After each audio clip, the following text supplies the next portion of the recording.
I'm Ben, and I don't really like it when people call something a treat, but they don't mean food.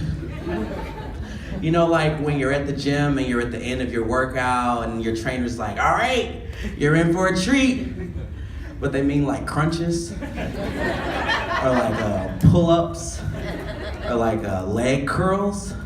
Or, you know, when you're in college and you're being studious and you're like getting to class on time and your professor and your lecturer is like, hey guys, you're in for a treat. But it means like additional reading, or like a guest lecturer, a pop quiz, or like the worst one, like my favorite. Don't you guys know when you're like in your native land and you're like doing your ritualistic dance to the tribal drum beat, living your absolute best life, and then like a dilapidated boat pulls up to the shore and a group of pale white men wearing buckle hats get off and they're like, hey everybody, you're in for a treat. But they mean like smallpox and slavery.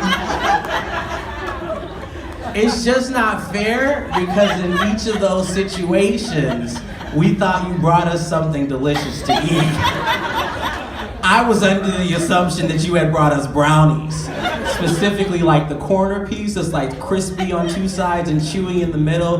That's what I wanted, like brownies, not your additional pull-up, not your additional essay, not your additional pillaging of my people. I wanted brownies. As you guys can probably tell by that story, I have somewhat of an unhealthy relationship with food. I've been working on it, I've been trying to get better at it, but I'll admit, you know, I have been struggling with my weight. Let me see, June will make it like 32 years. But recently I've been being more consistent in working out. I started doing CrossFit.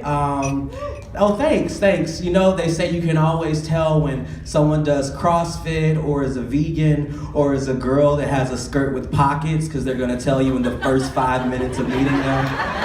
So I'm Ben, I do CrossFit.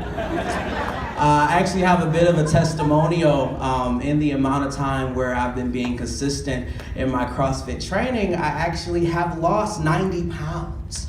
Oh, thank you. Oh my God, thank you guys so much. I appreciate that. It's been a lot of hard work, a lot of dedication, a whole lot of prayer, and we're just gonna keep hope alive that one day I'll find my lost son, whom I lost at CrossFit. There are flyers out in the lobby. We have an anonymous tip line. Should you see something, say something. There is a GoFundMe account. Every little bit helps. I'm just kidding. I don't have any kids. Not anymore anyway.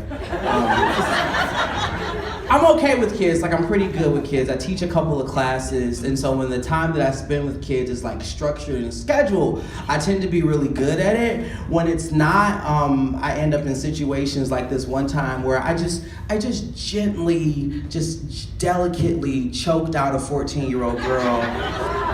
In my defense, she actually lied to me about being pregnant. You know what? I heard how that sounded. Let me explain. So this whole situation of accosting happened in a place I'm sure you all have guessed by now, a little city called Moscow, Russia. And I was actually on my way to class, and the girl was a part of a gypsy gang that tried to jump me on my way to school. True story. This is my testimony. I was running a little late in getting to class, and so I did what, you know, everyone does when you're running late, getting somewhere important. I stopped for breakfast. I'm not gonna be late and hungry. So while I was just eating my little Russian McMuffin, I see this girl, she's about 14, appears, she looks about pregnant, and I'm like looking at her doing like this really engaging, alluring, like sad, crestfallen dance, and I'm like, oh my gosh, she is so brave, I should help her.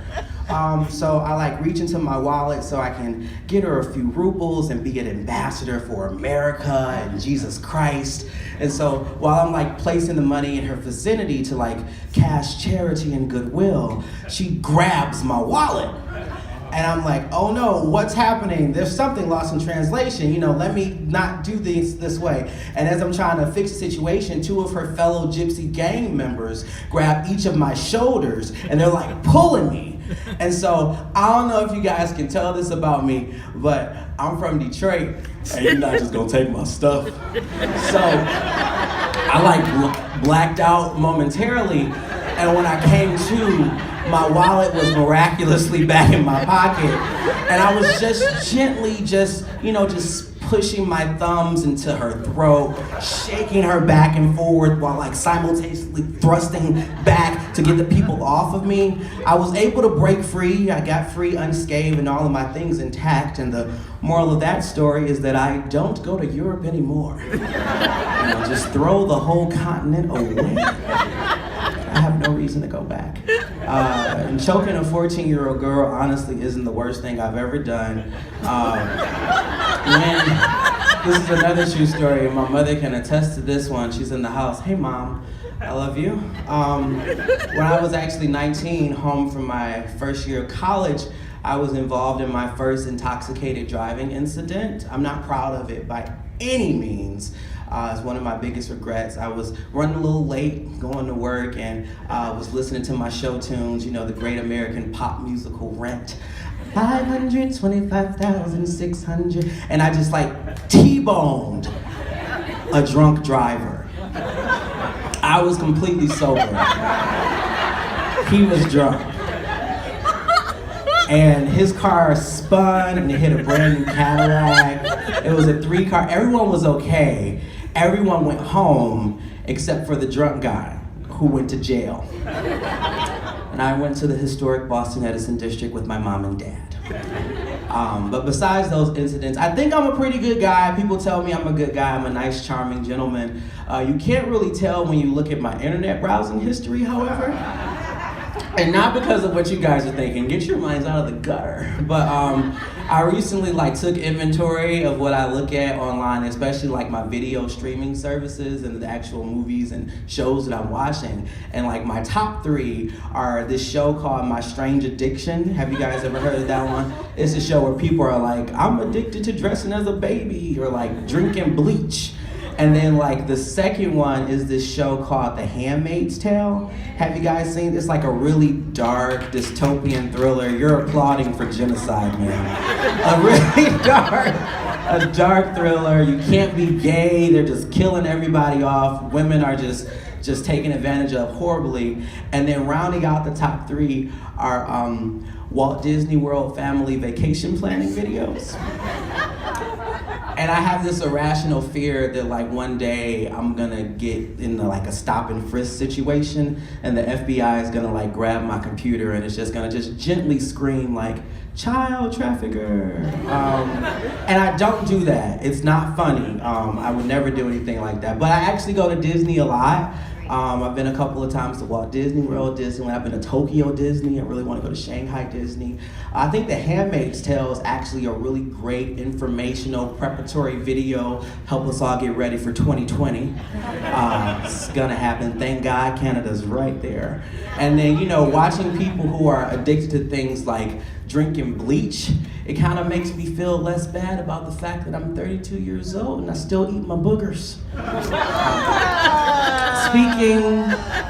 Stop it. But speaking of which, guys, this has been a real treat. My name is Ben Will, and I thank you so much. Have a good night.